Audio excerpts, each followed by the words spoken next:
아이 콧구멍에서 피가 팍 나오는 거예요. 어떡하지? 어떡하지? 최근에 제가 생일이었습니다. 지금 벌써 한 2주가 좀 지났는데 제가 생일날 있었던 사건이 하나 있거든요. 그 얘기를 좀 해보려고 합니다. 제가 이제 생일이라고 다이어트 중이었지만 맛있는 것도 먹고 코인 노래방도 가고 PC방도 가고 했습니다. 오랜만에 PC방 가니까 재밌더라고요. 뭣도 좀 먹으려고 했는데 점심을 너무 많이 먹어가지고 아무것도 먹지는 않았습니다. 그래서 아내랑 롤을 한 3판 정도 했고 집에 와서 아이들 하원하고 같이 케이크도 불고 재밌게 놀았습니다. 그리고 이제 아이들 목욕을 시키는데 엄마가 목욕을 시키는 날이어서 엄마가 목욕을 시키고 저는 밖에서 이제 아이들 옷을 입히고 있었는데 하온이랑 하민이가 목욕을 먼저 마친 상태였고 하준이랑 하은이가 목욕을 하고 있는 상태였습니다. 갑자기 둘째 하민이가 저한테 뛰어오는 거예요. 아빠, 하온이 코에 구들이 안 빠져. 원래 혀가 좀 짧아요. 뭔 소리야? 뭐가 안 빠져? 또 이게 무슨 꿍꿍이지? 라는 생각으로 아이에게 다가갔습니다. 근데 하온이가 울고 있었습니다. 자세히 보니 코에서 피가 나고 있었습니다. 뭐야? 저도 모르게 놀라서 그만 크게 소리를 지르고 말았습니다. 아이가 제 반응에 놀랬는지 더 크게 울었습니다. 아이를 달래야겠다는 생각에 괜찮아야 진짜 별거 아니야. 걱정하지 마. 괜찮아. 라고 이야기하고 반대쪽 코를 살짝 막고 풀어보라고 했습니다. 이쪽 코가 구슬이 들어간 거고 제가 이쪽을 잡고 캉 하라고 했어요. 캉 했는데 아이 콧구멍에서 피가 팍 나오는 거예요. 속으로 상당히 많이 놀랐지만 절대 놀란 척을 하지 않았습니다. 그래 잘했어. 괜찮아. 하지만 속으로는 어떡하지? 어떡하지? 제가 호들갑 떠는 소리를 듣고 아내가 하은이를 씻기다가 나왔습니다. 화장실에서 피 흘린 모습을 보고 그때 이제 피가 이렇게 분사형으로 배출이 돼가지고 제 옷이랑 이제 하은이 옷에 막 다 묻었었거든요. 이 모습을 보고 정말 아내는 평정심을 딱 유지하고 119에 바로 전화를 했습니다. 이제 119 전화를 해서 우리 아이가 지금 이런 상태니 어디 병원을 갈 수 있는지를 좀 알려달라. 그래서 이제 119에서 문자로 저희에게 갈 수 있는 병원 리스트를 보내주셨습니다. 그래서 제가 그 리스트를 보고 전화를 다 돌렸어요. 이비인후과에도 전화해보고 큰 병원에도 전화해보고 다 전화를 해봤는데 시간이 8시가 되기 좀 전이었거든요. 근데 아무튼 한 4군데인가를 전화를 했는데 다 하는 말이 똑같은 거예요. 그러니까 우리가 봐줄 수는 있는데 당장 못 뺄 수도 있다. 근데 만약에 못 빼면 이제 내일 빼거나 아니면 더 큰 병원을 가야 될 수도 있다 라고 하시는 거예요. 어쩔 수 없이 어딘가는 가야 될 것 같으니 그냥 제일 큰 병원을 갔습니다. 그래서 이제 부천에 있는 그 순천향대 병원을 갔어요. 순천향대 병원 맞나? 아무튼 그 병원을 갔는데 그 병원 이제 응급실을 갔습니다. 근데 그 응급실에서도 똑같이 얘기했어요. 코에 뭐가 있나 없나를 봐줄 수는 있는데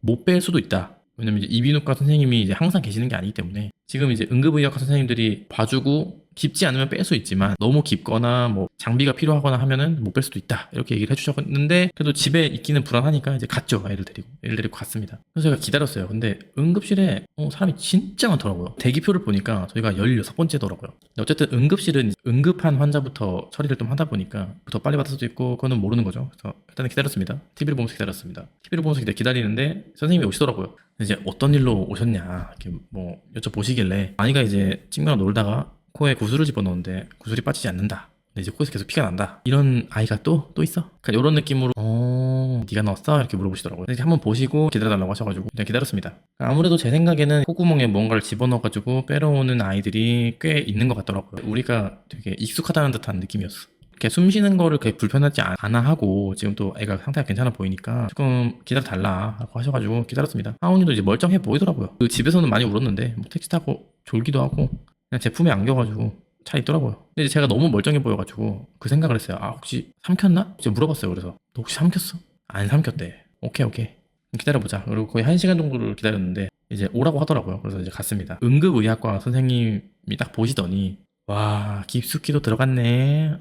피는 왜 났을까? 이렇게 물어보시더라고요. 아이가 놀다가 넣었는데 빼려고 이제 손가락을 집어넣는데 빠지진 않고 더 깊숙이 들어간 것 같다. 아 그랬구나 하면서 이제 무슨 철사 같은 걸 이제 꺼내가지고 구부리시더라고요. 이렇게 태연하게 이야기를 하면서 철사를 구부리는 모습을 보니까 느꼈습니다. 아, 이 사람 프로구나. 의사 선생님은 아주 능숙하게 철사를 구부리면서 아이에게 친절하게 설명을 해주셨습니다. 하원아 손가락을 줘볼래? 철사로 이렇게 고리 같은 거를 만드셨어요. 그래서 아이한테 설명을 해주는 거예요. 손가락에 이렇게 철사를 걸어가지고 자, 네 손가락이 이제 구슬이야. 이걸로 이렇게 뺄 거야. 너의 손가락을 빼듯이 이렇게 뺄 건데 너가 움직이면 더 깊이 들어가거나 우리가 뺄 수가 없고 네가 더 아플 수 있어. 그러니까 너는 가만히 있어야 돼. 무섭다고 머리가 뒤로 가거나 흔들면 절대 안 돼. 이렇게 얘기를 했는데 평소 같았으면은 낯을 워낙 많이 가려가지고 대답을 안 했겠지만 의사 선생님의 그런 능숙한 솜씨에 아이도 대답을 하더라고요. 네.